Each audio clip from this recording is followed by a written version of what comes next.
میرے عزیز ساتھیوں، اللہ کے رسول صلی اللہ علیہ وسلم، آج میں ایک بات یہاں پر بتانا چاہوں گا کہ آج سماج اور معاشرے میں بچوں کی غلطیوں کو غلطی نہیں سمجھا جاتا، بچوں کی غلطیوں کو غلطی نہیں سمجھا جاتا۔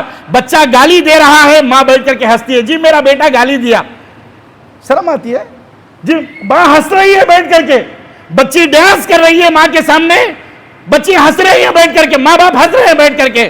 نہیں، بچہ اگر غلطی کرتا ہے تو وہیں پر اسے ٹوکو، بچپن ہی میں روکو اسے، ورنہ یہ آگے چل کر کے ناسور بنے گا، ناسور بنے گا، اللہ کی قسم ناسور بنے گا، اور یہ بچے باغی بن جائیں گے، نافرمان بن جائیں گے۔ اسی لیے بچوں کو اگر بچپن ہی میں ان کی غلطیوں سے روکو۔ ایک دو تین مثالیں دوں۔ اللہ کے رسول صلی اللہ علیہ وسلم کے ساتھ ایک مرتبہ حضرت حسن رضی اللہ تعالیٰ عنہ جا رہے تھے، دیکھا کھجور پڑا ہوا ہے، اٹھا کر کے منہ میں ڈال دیا فوراً۔ اللہ کے نبی نے یہ نہیں کہا کہ بچہ ہے کھا لیا چھوڑو، بچہ ہے کھا لیا، نہیں، اللہ کے نبی نے کہا کاخ کاخ، بچے میٹے میں نکالو، اس کو منہ سے نکالو، فوراً نکالو، تھوکو اسے۔ اللہ کے رسول صلی اللہ علیہ وسلم نے انہیں تھوکنے کے لیے کہا، نکالنے کے لیے کہا کہ بیٹے آپ کو پتا ہونا چاہیے ہم آل محمد صدقہ نہیں کھاتے۔ امکان تھا، کانفرنس بھی نہیں تھا، پکا یقین بھی نہیں تھا کہ یہ صدقے کا کھجور ہے، امکان تھا اللہ کے نبی کو، ہو سکتا ہے کہ یہ صدقے کا کھجور ہو اور ہم آل محمد صدقے کا کھجور نہیں کھاتے، صدقہ نہیں کھاتے۔ اللہ کے رسول صلی اللہ علیہ وسلم نے فوراً ٹوکا، فوراً روکا انہیں۔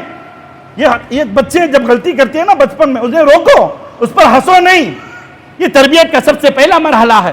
اس کے بعد ایک دوسری حدیث بتاؤں، ایک صحابی رسول کہتے ہیں کہ میں جب بچپن میں ایک مرتبہ اللہ کے رسول صلی اللہ علیہ وسلم کے ساتھ دسترخوان پر بیٹھا تھا کھانے کے لیے، وہ ہوتا ہے نا جی اجتماعی کھانا، ایک صحن میں بیٹھ کر کے کھاتے ہیں، آج کل مندی کی شکل میں کھاتے ہیں، سب بیٹھ کر کے 4-5 آدمی بیٹھ کر کے ایک ساتھ کھاتے ہیں، ایسی پلیٹ لگی ہوئی تھی۔ میں چھوٹا سا بچہ تھا، اللہ کے نبی میرے سامنے بیٹھے ہوئے تھے، میں چھوٹا سا بچہ تھا، میں ادھر سے ہاتھ ڈال کر کے کھا رہا ہوں، ادھر سے ہاتھ ڈال کر کے کھا رہا ہوں۔ اللہ کے رسول صلی اللہ علیہ وسلم نے دیکھا، کہا یا غلام، دیکھو سبحان اللہ، پیارے نبی کا سمجھانے کا انداز بھی دیکھو کیسا۔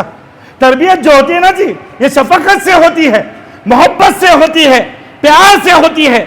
تربیت میں غصہ نہیں چلتا، ڈانٹ ڈپٹ نہیں چلتا، مار پیٹ نہیں چلتی، غصہ نہیں، تربیت پیار و محبت سے۔ اللہ کے نبی نے کہا یا غلام سم اللہ کل بیمینک وکل مما یلیک، کہا اے میرے بچے ایسے نہیں کھاتے۔ اللہ کے رسول صلی اللہ علیہ وسلم نے سکھایا، بیٹھ کر کے ہنسا نہیں، مذاق نہیں اڑایا، بلکہ اللہ کے نبی نے کہا اے میرے بچے کھانے سے پہلے جب کھانے کے لیے بیٹھو تو بسم اللہ کہو۔ اپنے بچوں کو تربیت دو، یہ بسم اللہ کہو اور سیدھے ہاتھ سے کھاؤ اور اپنے سامنے سے لے کر کے کھاؤ۔ اللہ کے رسول صلی اللہ علیہ وسلم سکھا رہے ہیں بچے کو۔